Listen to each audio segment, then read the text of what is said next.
There was an article that came out and I, that night, saw it and literally looked up how to resign. For me, it was no option to like come off this wave of painfulness, losing essentially the company that I started and being caught up in this female founder takedown thing.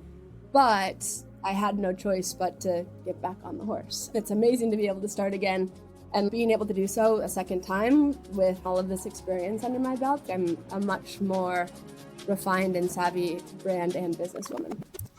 I'm Sammi Cohen, and this is Social Currency, a podcast that unpacks the stories that are shaping business, culture, and the intersection of the two. My very first guest on Social Currency is the one, the only Ty Haney. If you know me from Instagram, you probably know my Outdoor Voices video, which was one of my first videos that really went super viral, and it honestly changed the trajectory of my entire platform. So having her as my first guest on the podcast is such a full circle moment for me, and I am so grateful for this conversation with Ty and for the opportunity to share this conversation with you. Anyway, in 2013, Ty founded Outdoor Voices, the athletic apparel brand that took the internet and hot girl walk culture by storm. At its peak, Outdoor Voices was worth over $110 million and had raised $60 million. I remember being in the car listening to Ty's episode of How I Built This with Guy Raz and thinking that she really had her finger on the pulse of what consumers wanted, unlike any other founder that I'd heard before. Later on, key leadership at Outdoor Voices would clash with Ty.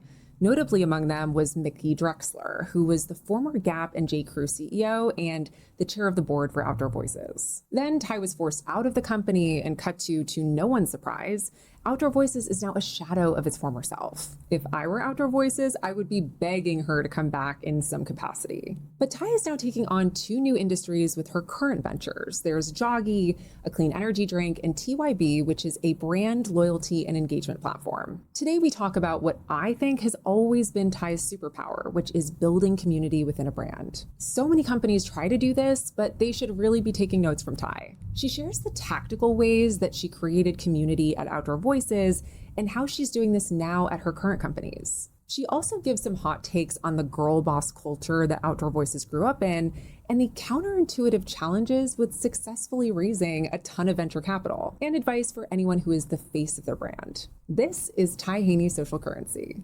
Ty Haney, welcome to Social Currency. I'm pumped to be here. Thank you. So to start, I want to ground us with this word that comes to mind when I think of your work, and that word is community.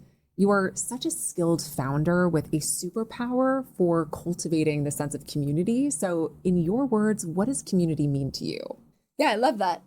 I think it's a group of people rallied around a central mission or reason for being, purpose, and the evidence that comes from that when it's activated appropriately, where there's tangible enthusiasm, engagement, and passion for that reason for being, that whether it be a product or a brand, this clear North Star in terms of why we rally around something. And I think coming with that is this sense of belonging.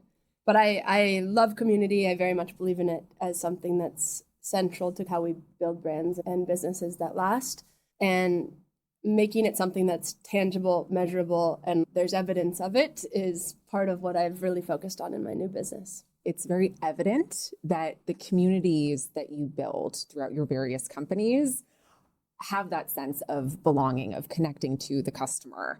And I want to do a little bit of a dive back to the days of Outdoor Voices. Sure. You became a very well-known founder thanks to everything that you did at Outdoor Voices. And Outdoor Voices was a company that really rode the tailwinds of the direct-to-consumer era.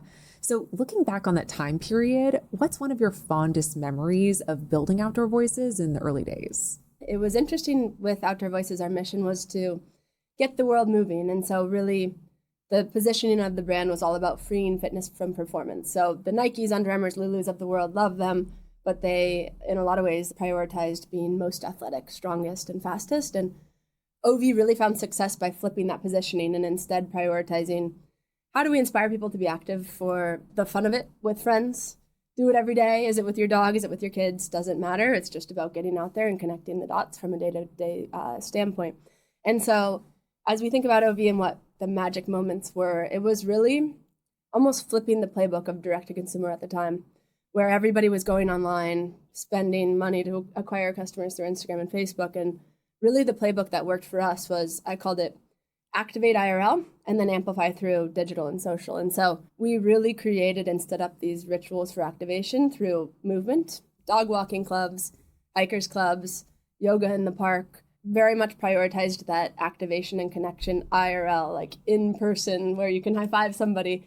And then of course people would, capture that content and then share it on social. And it really did become an effective growth mechanism. But one memory in particular was we had an office on Canal Street in New York, our second office ever. I think we had 14 people on the team at the time.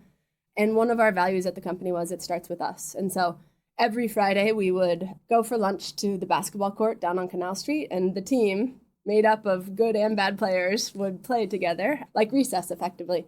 And so it kind of merged this activate IRL, amplify through digital and social in terms of a growth strategy with it starting with us, like authentically as the team building a company with this important mission. And I think back very fondly. It actually is funny because the New York Times, our first New York Times feature ever, was a portrait of us in our Canal Street office, like having just played basketball, the 14 of us. And I think that's such a special and kind of unique souvenir of what really the success came from. Something that stands out to me about the mid-2010s was this perception of the girl boss and how the connotation of the word girl boss has changed so much over time.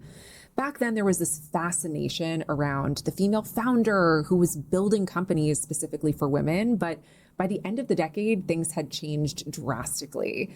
So now that you've had some time to think back on that time period, why do you think the girl boss perception changed so much? At that point in time, when I was starting Outdoor Voices, when Emily was starting Glossier, it wasn't all that common to see women in these founder, CEO leadership positions, especially starting companies from scratch. Like, of course, in history, there have been those, but it was a moment in time where barrier to entry to start a company and then funding next to that really allowed for these great visionaries and people who were obsessed with product and could see, by our own personal pain points, what was missing in the market for young women in particular, that caught fire and was accelerated quickly with D2C.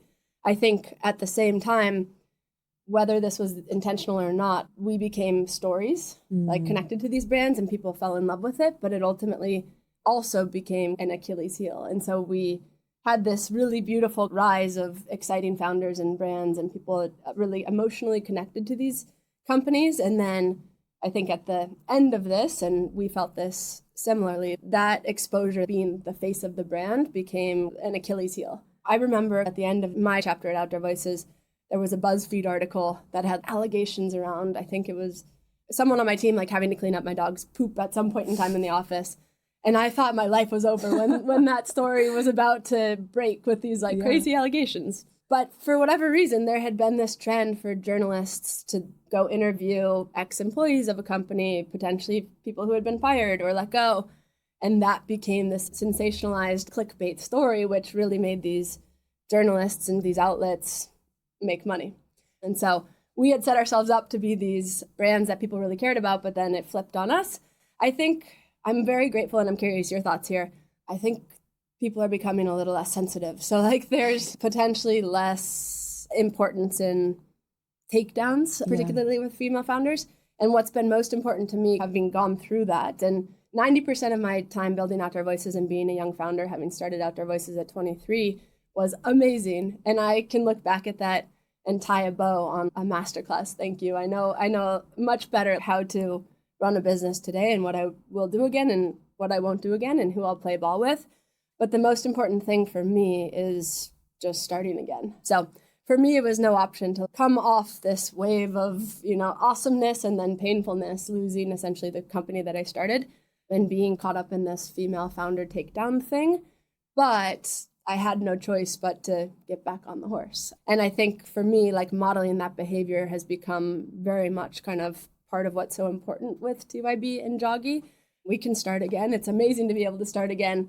And being able to do so a second time with so many learnings and all of this experience under my belt, I'm a much more refined and savvy brand and businesswoman. I think you just hit on so many points that will resonate, especially what you said around the fact that these female founders were really stories onto themselves. And there was this lore around not only just themselves, the companies that they were creating, but everything that they stood for. And number one, that is a tremendous amount of pressure to feel like I am the female founder that's paving the way. Yeah. And I think another element that you didn't exactly speak to, but I think you're also alluding to, was from a financial standpoint, things were extremely different. And there was so much capital that was going into these companies, especially in the female founded direct to consumer space. And so I think whenever you see someone who has this rocket ship success,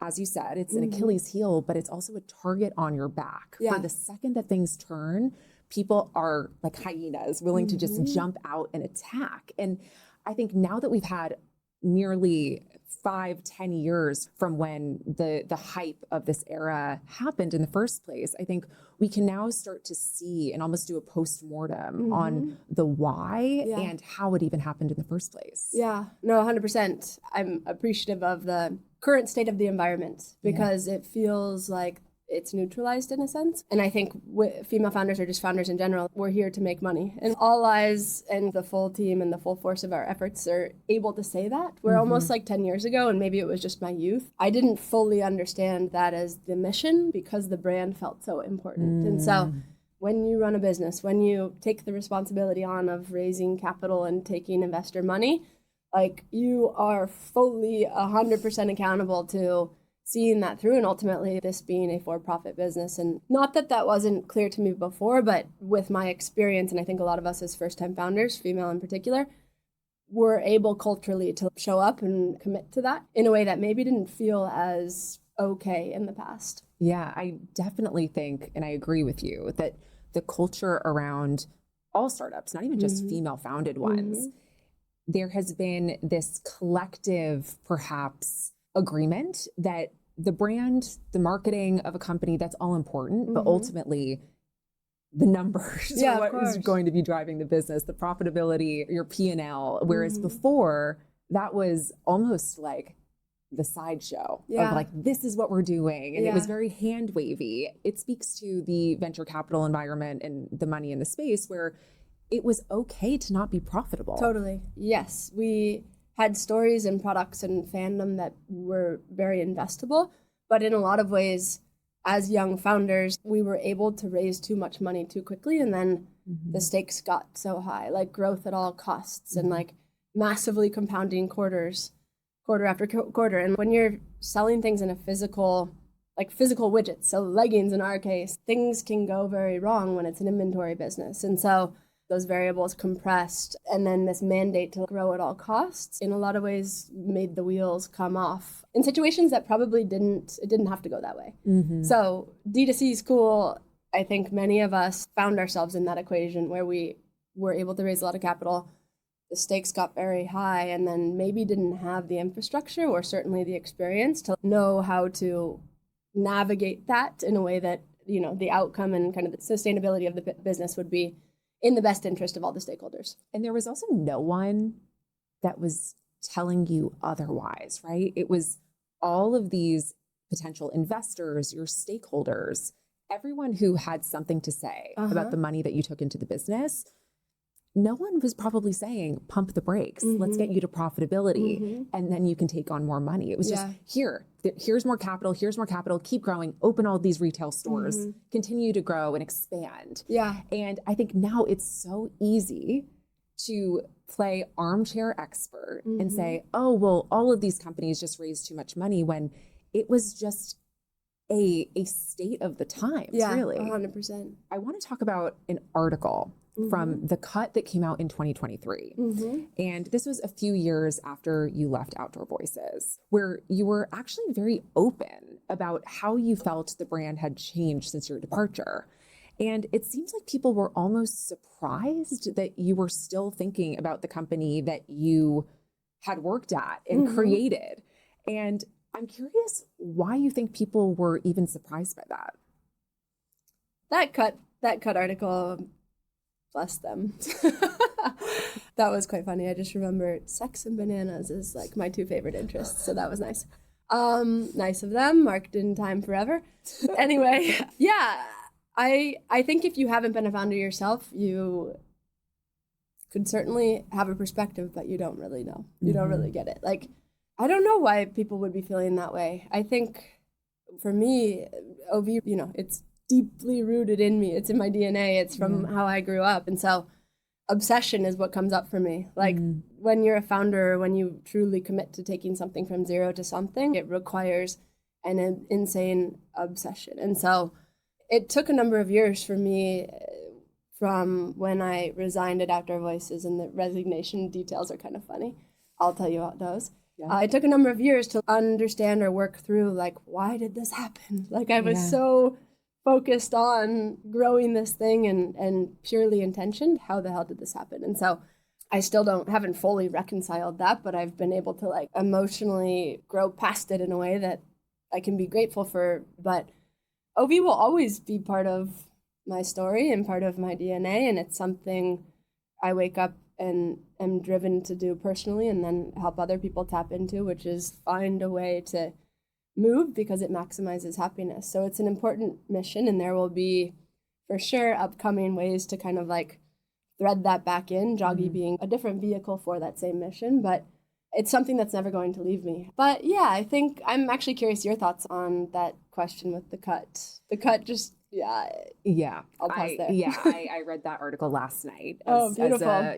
To get mentally prepared for the episode, of course. And it was shockingly unflattering for no reason. And I think clearly, and I actually don't even remember the name of the journalist, but I felt like it was an incredibly unfair depiction of your time and experience at OV. So I could understand from your perspective why you would read that, and perhaps if it were me, I'd be infuriated because you've already gone through what can only be described as a traumatic experience with everything that happened at the end of your tenure at Outdoor Voices. And then to feel as if you're now not one, but maybe a few years past that time, and you're still getting kicked. It's like, when is this going to stop? Let's change the narrative finally. Yeah, I think very much saying it myself and ourselves first is so important nowadays. And you'll see that kind of over the next months as we have some big announcements upcoming. But I'm someone who trusts and potentially trusts too much. When the cut had come to me, they showed me this content franchise where they're all glowing. And I'm like, it doesn't need to be glowing, but it's potentially an interesting filter. And then what came out was so clearly just another takedown. Yeah. Which is unfortunate, but life goes on. It got me some more followers. That's nice. Who cares? But what would I say? I don't know. That's an unfortunate still period in time. So I've gotten a lot less comfortable, or just like, it's not part of my playbook to go to journalists anymore. We are the source of truth, and that becomes more and more important. And for me personally, knowing how other people want to depict the scenario. 100%. I think it takes away other people's power when you share your perspective on how everything went down. Because truthfully, anyone who's going to write about it, talk about it, they weren't there. 100%. They weren't in the room. Yeah. They don't know what it was actually like. So when you own it from your perspective, to the extent that you can and you're able, I think that that's where you actually gain your power back. Yeah, I tried to navigate that very thoughtfully as well. And looking back, I feel quite proud of just like, that was a cluster, you know what I mean? There was a lot to unpack there as a young woman who had tried her best to go after this thing. And you'll see we very much have a commitment to like spinning up our own direct content and formats, and hopefully are doing the same thing for other brand builders and founders that are on the TYB platform. But I know firsthand how important and powerful saying something yourself and directly is, and then let people pick it up from there. Yeah. You alluded to the resignation, so I have to ask, what are those details? I had never worked somewhere else. I guess in college I did, but I hadn't left or been fired. And just kind of the build up, there was tension between Mickey and I. We had very different views on how to grow the company. I had gone to the board and said, we're going to have to make a call here because we definitely have divergent views. There was an article that came out that had been authored or co-authored by a Mickey and another journalist. And I, that night, saw it come out and literally looked up how to resign. And so the message, I kept it because it's kind of funny. I hereby tender my resignation. doing things, Ty, like the most formal ever. I didn't know if legally it needs to say that or not. So that's marked in time. Very nice. Right after I had Sunny, a lot going on, but I was so, I read that article and was like, I saw this coming. I had brought the board into, something coming. We need to make a call here. And then just felt so betrayed in a sense. And so I hereby tendered my resignation, doing things, Ty. Beautiful. I'm sure that sending that message, especially everything that was going on in your life at the time, you mentioned you had just had your first child.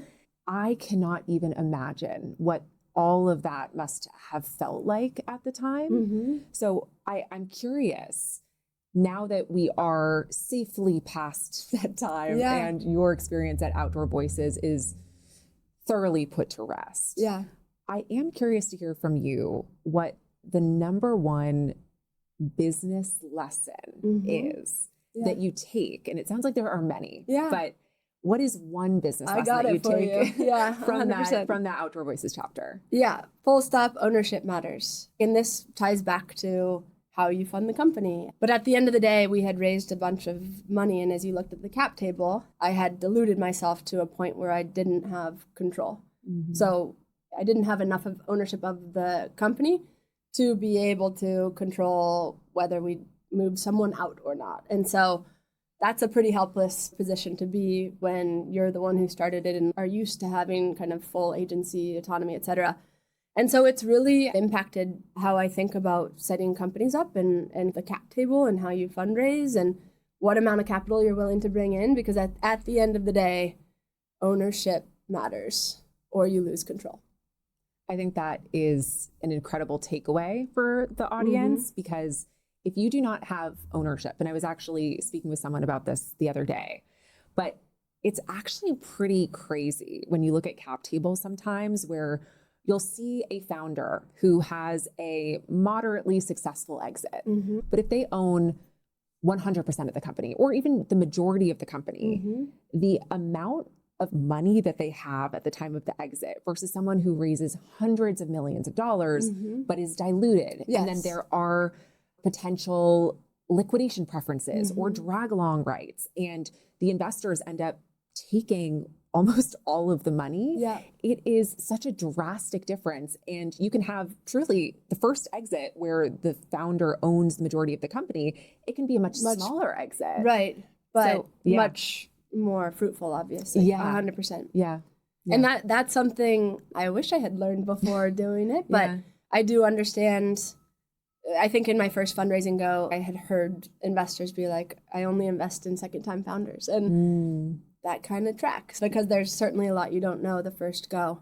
But really, things like secondary and pref stack. At 23, I just dove all the way in and trusted. And ultimately, a business at the end of the day doesn't work like that. And now, speaking of companies that you have much more ownership of, I'd love to talk about TYB and Joggy.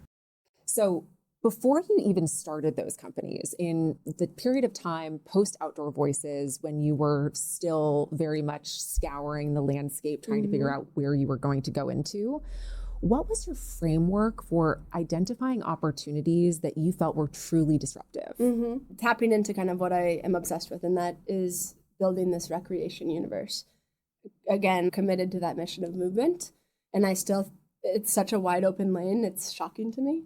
And so coming off of OV, I started thinking about almost creating kind of these expert brands within the recreation world, but with a shared operating team and a shared backend to figure out if there was a way to make it a more efficient model by having kind of a shared team, resources, ops, et cetera, but then very specific and precise experts in shoes, energy, et cetera, et cetera.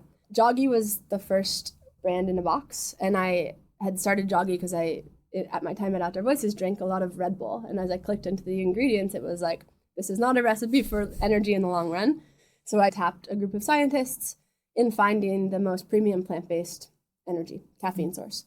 And so that's what we have built Joggy around.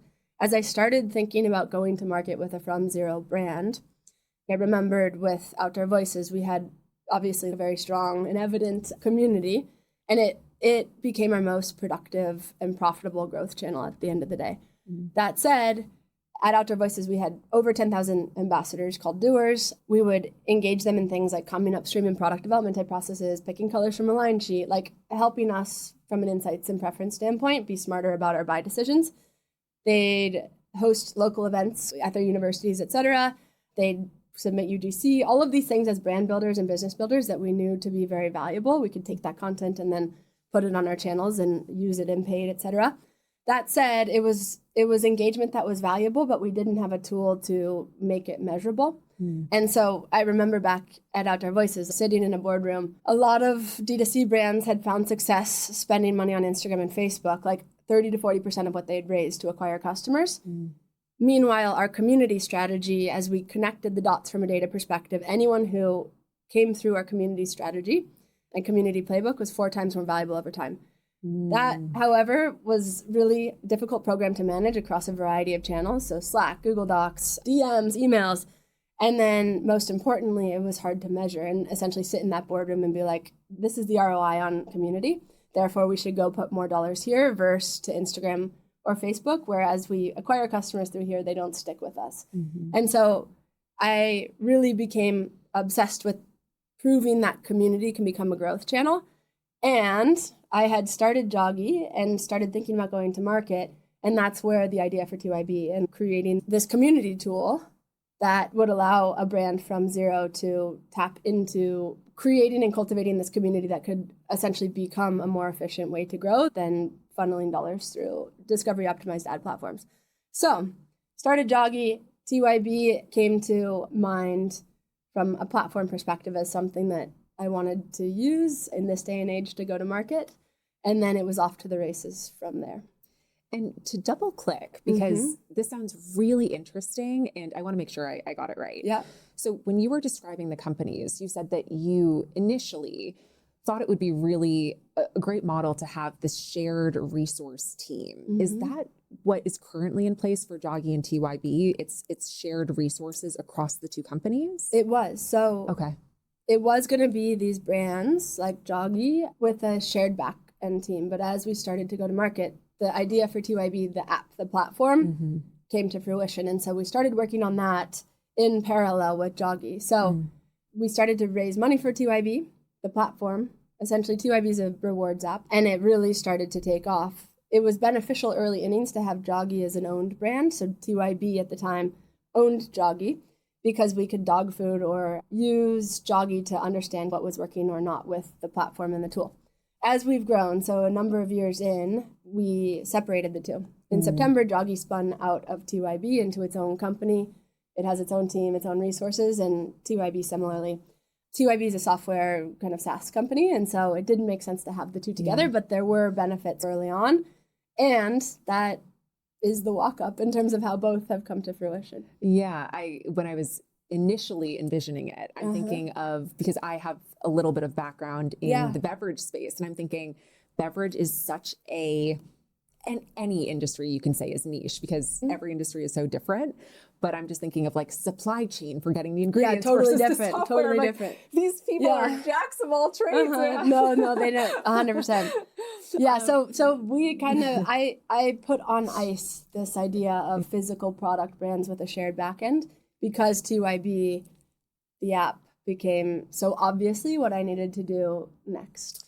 And one more question on Joggy, because I think it's such a fascinating and really good product. Guys, I'm drinking this right now, and this is the cherry lime one, and it's amazing. It's really good.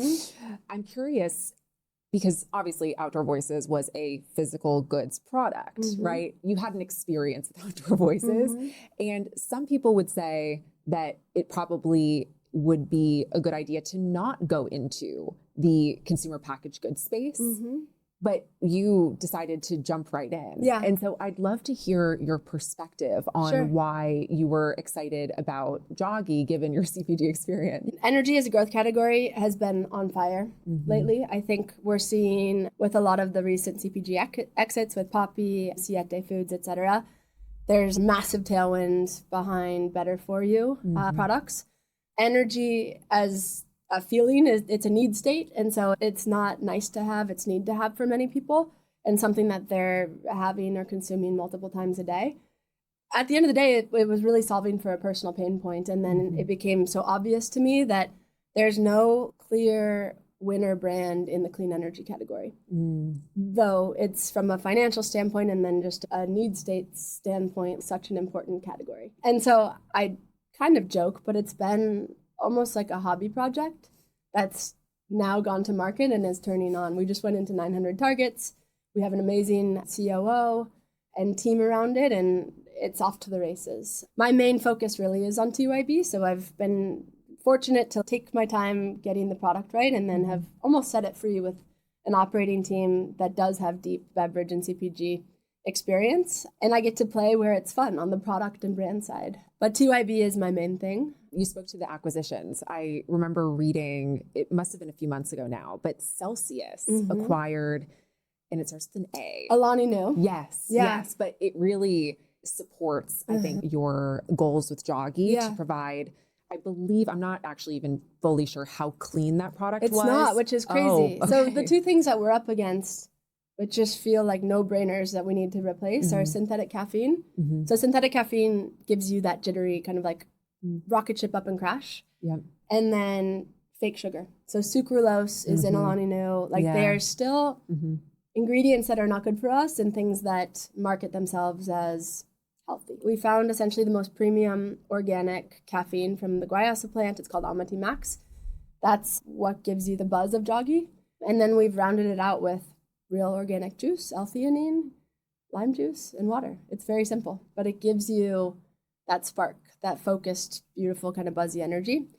And as people going after it, like you and I and many of your listeners, it's a nice thing to have in your toolkit. I'm really excited about this because I think, number one, as you said, it's solving major pain points where people feel this crash after having a lot of energy. And I know L-theanine specifically, I believe that's one of the active ingredients in matcha too, right? I'm not sure, but L-theanine paired with caffeine is a common situation, and it's a really nice effect. So I want to switch gears to TYB, and you've already given little snippets of what it is, but can you provide a high-level overview to the listeners who may not know what it is? Yeah, of course. We're replatforming loyalty that's actually fun to participate in. Forever, loyalty, between brands and fans, let's call it, has just been a point system where I, as a loyal fan, earn points based on how much money I've spent. TYB is very cool in that it's a rewards app, so you download it. It stands for Try Your Best. And it's a new way to play a game with your favorite brands and then earn, not only for purchases, but for completing challenges, things like creating content, referring a friend, submitting reviews for your favorite products. Like, you earn for a whole suite of actions that you take beyond just a transaction. And so it's a rewards app. All of the best brands essentially live in your pocket through TYB. And it really allows for loyalty to become an identity or status thing that works across multi-brands versus just kind of baked into one. And so, it's been a really fun thing to work on. I think from a brand perspective, TYB gives brands an owned channel to own relationships with their most loyal superfans and then directly incentivize them for helping to grow. And so a lot of what worked at Outdoor Voices, we've now packaged into this platform and made it accessible for brands. And I like to think of it as a game. It really is. On the user side, you play with other superfans who are obsessed with brands like Rare Beauty or Glossier or Set Active or Say. You collect essentially badges, coins as you complete these challenges. And then you can unlock access to things, perks, PR boxes, exclusive access to product, etc.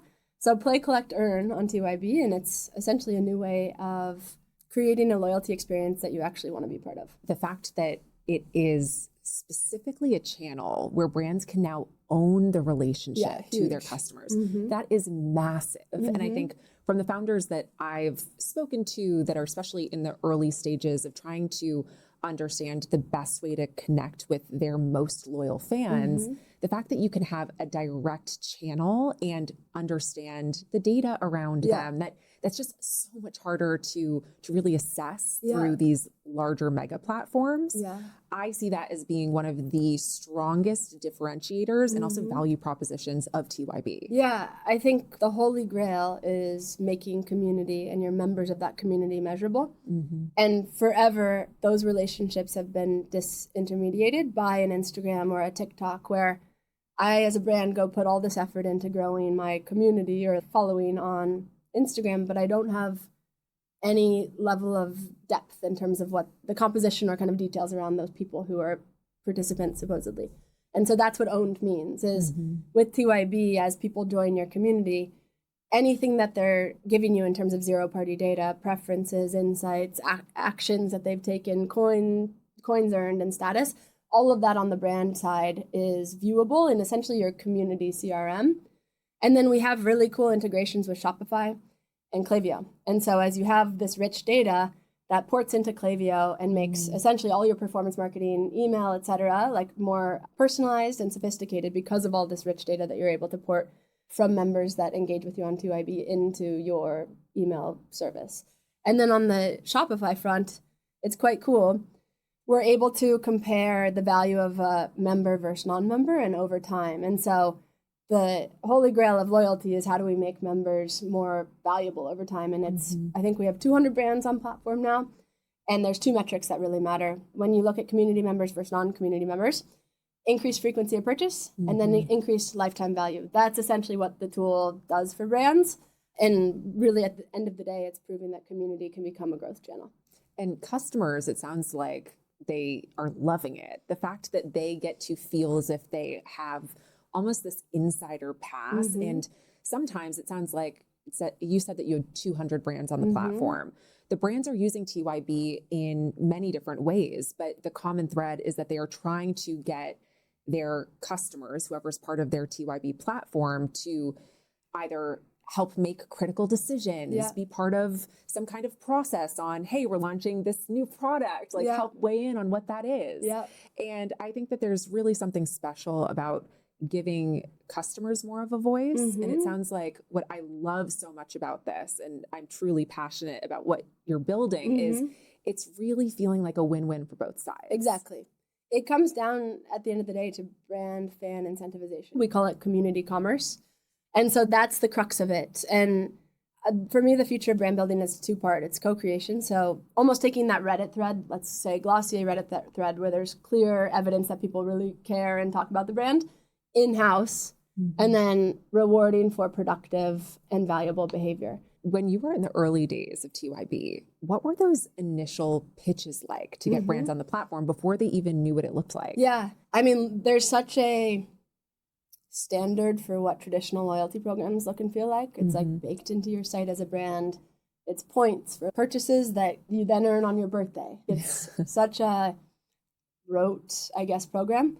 And so we've kind of exploded that definition to include a lot more of the fun, active participant type behavior, where we as brand builders know things like high quality, authentic user-generated content is something that I'd happily pay for, right? Generally, brands would want this experience white labeled. What we very much believe in at TYB is users want one portal into rewards and relationships from their favorite brands. And they want essentially their status with one brand to potentially mean something across this universe of brands within the TYB experience. And so the early innings was us convincing brands that loyalty just on their site and this traditional points system was ultimately not where the engagement happens. And rather, fans of the future, the most high value consumers, are going to be in and out playing games, and they want all of their favorite friends and interests and favorite products in one spot. Brands were resistant to that. Now we see 50% monthly active users in the TYB app, which is, for every brand that signs on, by far their most engaged channel. So where the engagement happens, we're then connecting that and being able to show the frequency of purchase and LTV. And it's cool because every brand that comes on expands the ecosystem. And so this becomes very much like a multi-brand loyalty network. And it's where people are on a daily basis tuning in, completing challenges, collecting badges, progressively earning status within communities to unlock special perks. And I think game at the end of the day says a lot of it because loyalty hasn't felt like a game. It hasn't been a fun thing to engage with, and loyalty status within one brand hasn't spoken to others, and that's what I think becomes quite compelling over time. And how are the brands themselves promoting the fact that they're even on TYB? Mm-hmm. Yeah, it's quite simple. So they promote it across their own channels. Mm-hmm. So join our rewards program or membership, whatever, or community. People can use whatever term they like.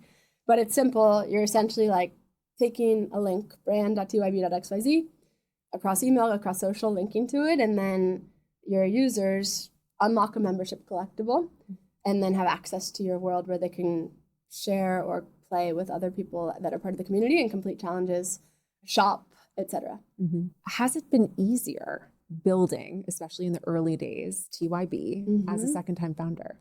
This journey from software, like soft WEAR leggings to software WARE has been a journey because it's like wildly different, especially not as a technical person. I haven't learned to code and have been very conscious of bringing exceptional technical talent onto the team.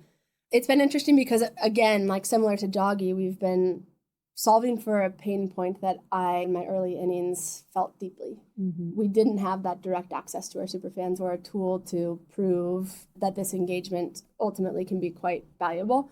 And so solving for a pain point, I think at any point in time is ultimately a valuable space to play in. Like I uniquely know the pain points of the customers that we're serving. Where will TYB be in the next 5 years? I think of it as like the next gen, kind of Gen Z Amex, where it becomes where I as a consumer have my status. And so that status means things across all of the brands and ecosystems that I want to engage with. And it really becomes part of my identity, this idea of proof of fan. For instance, Rare Beauty, Selena Gomez's brand is on platform. And when you enter the community, you start in level 1 and they have fun names for it. And then as you complete challenges, refer friends into the Rare community, complete obsessions around products that you love, you're progressively earning your way into higher status. So level 2, level 3 is called Rare BFF, and people are sharing when they reach level 3 Rare BFF on social. It becomes like a bragging right. And what's going to be quite cool is as we continue to build out this ecosystem, for instance, brands can say anyone in Rare BFF level 3 get access to this new product from, let's say, a Nike. And so really this world becomes rich and dynamic in that my status is something that I as a user own within TYB. It ports across different brands and experiences with me, and it becomes an identity layer that we haven't necessarily seen in the loyalty space before. It's so exciting. Just hearing even your vision. I love that one-liner of the Amex rewards for Gen Z. Yeah. I think when you say it like that, I would imagine it's going to click for a lot of people. The same way that people think about rewards in other capacities, that's what TYB will become for your favorite brands. Yeah, exactly. And I'd love to hear about your perspective on all things branding. We've touched a little bit on it just with Joggy and TYB and of course Outdoor Voices. And specifically the doing things movement was so critical to the larger OV identity. Yeah. So what's your approach to developing authentic brand narratives for your current companies today? There's 4 parts. So when I think about a brand tapping into the power of community, it starts with a clearly articulated mission or reason for being. So in OV's world, it was get the world moving. Like, how do we inspire people to move on a daily basis? The second is building rituals for activation, which could be in the active space. Our version, again, was standing up these kind of local activities for people to participate in support of that mission. In the beauty space, there's built-in ritual in terms of I'm going through that routine multiple times a day in terms of putting lipstick on or blush and recording it, etc., or master classes, etc. And then the third is around connection. And so giving this third space for superfans or people obsessed with your brand to connect. And the fourth is incentivization. So we're coming from a world in Instagram and social where I, as a fan of something, am pressing but not getting much for that. And so the cool thing about TYB and really where we're headed is every action I'm taking, I'm getting a micro reward and earning further status for. And so that suite of 4 things to me is ultimately how you activate a brand or a community and find that engagement and enthusiasm around a brand or a product that you might be building. I think that is such an incredible takeaway. Of course, it's great hearing when you think about it, but for anyone who's in the early stages of building their own company, their brand for their company, or even just trying to reimagine what their brand for their existing company is, having that framework just as succinctly and clearly as you just laid it out is really something that I imagine a lot of people should be doing to think about if what they're doing makes sense and will resonate. Yeah, and that's why I think TYB is so cool. I think of it as this experiential funnel.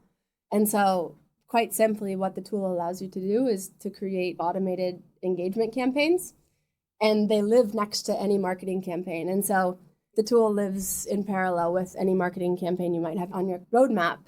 And effectively, it allows you to create a game which drives more engagement around that marketing initiative and have direct access and measurability to all that's happening within your most obsessed superfans. So it's a pretty fun space to play and proving out to be a very effective tool for brands that want to have and realize the opportunity of community as a growth channel. With everything that you've built to date, what is the aspect of your career that you are the most proud of? It's a good question. What I'm most strong at, or what I love to do, is to create movements around things. And so it's almost like a religion that people have real kind of sense of belonging and emotional connection to. So we did that well with Outdoor Voices. I think that opportunity is still alive and well. For me, kind of creating that religion, it's around movement. And so that's, again, a very personal thing. Like, I need movement on a daily basis to show up as the Ty that I most want to be, both in business and kind of personal aspects of life. So creating movements around things is really what excites me. And I think we're creating this movement around brands being able to incentivize directly their most valuable fans in a way that sits a bit outside of the influencer world as we know it and the paid acquisition world as we know it. So again, I think TYB becomes this movement. And I'd say creating movements is something that I love the most about what I do. And you can see the thread, the common thread of movement through everything that you've done. Yeah. Because although Outdoor Voices quite literally was apparel to support movement, Joggy is energy to support movement. TYB is the movement and the kinetic energy that exists between brands and their most loyal fans. It's almost this beautiful arc of how you think and also what you build, which is like poetic. Not to go too deep, but it's really cool to think of it like that. The movement creation is something that I love to do. I also, you'll see this turn on, I'm very committed to this recreation universe building. And so I think it's funny because I do have a number of businesses that I'm part of, and people are often like, whoa, that seems like a lot. But to me, they're all quite synergistic in this world building or underneath kind of the recreation umbrella. All right. So last 3 questions. These are questions for every guest. Cool.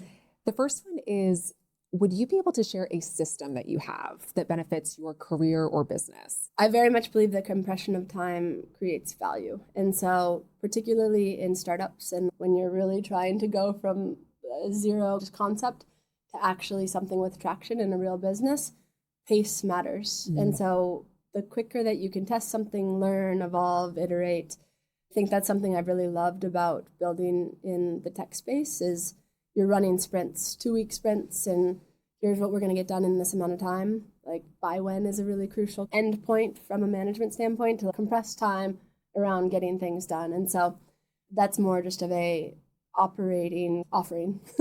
Okay, next question comes from the social currency corner, where I get your input on a trend or story that's impacting business and culture. You were the face of Outdoor Voices in many respects, and it seems like you're now a little bit more behind the scenes with your current companies.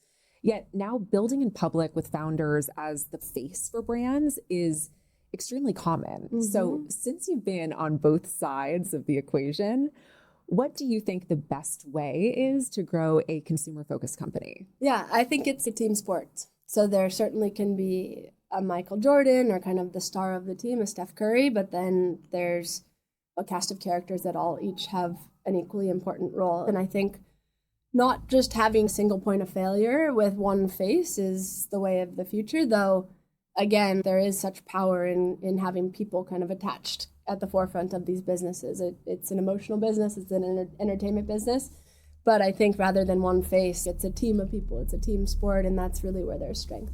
Let's end with some advice. For this part, I ask listeners to submit questions for you, and here is one of my favorites. What is one piece of advice about building community around a brand that most founders get wrong? It's all about it starts with us. And so it needs to be something that isn't just applied as a marketing tactic, but really you need to take the time to understand authentically, deep down in the DNA of this brand and yourself and your team, what is it that makes sense for us as a ritual for activation or way to activate people around our mission and theme and purpose. And so it's really not just filling a spot on a marketing calendar. I think it really needs to be an authentically differentiated and unique part of your DNA that you pull on and activate, and that then becomes that movement that we talked about. Ty, thank you so much for this conversation. You can find Ty, TYB, and Joggy on socials. I'll link the handles in the show notes. And for anyone who is interested in being part of the new wave of brand loyalty and engagement as either a brand or a customer, you really need to check out TYB. I know we've been talking about it a lot this episode, but I am fully bought into the vision of what this company is, and I think everyone at the very least should check it out. So Ty, as I said earlier, even before we started filming, this interview is for me a really full circle moment. And so I really appreciate you coming to have this conversation. Thank you for having me. Thank you so much for listening to today's episode of Social Currency. I've been wanting to launch this show for so long. I can't tell you how excited I am to do this and how thrilled I am that you're actually here listening. It means the world to me. If you liked what you heard today, please rate and review the podcast because it massively helps to support the work I do to bring the show to life. And if you want to keep up with the hottest business lore in real time, follow me on Instagram at Sammi Cohen Talks and subscribe to my newsletter, Social Currency, which is linked in the show notes. Social Currency is a production of Social Currency Media and Money News Network. The podcast is hosted and executive produced by me, Sammi Cohen. Social Currency is produced by the Money News Network team. See you next time.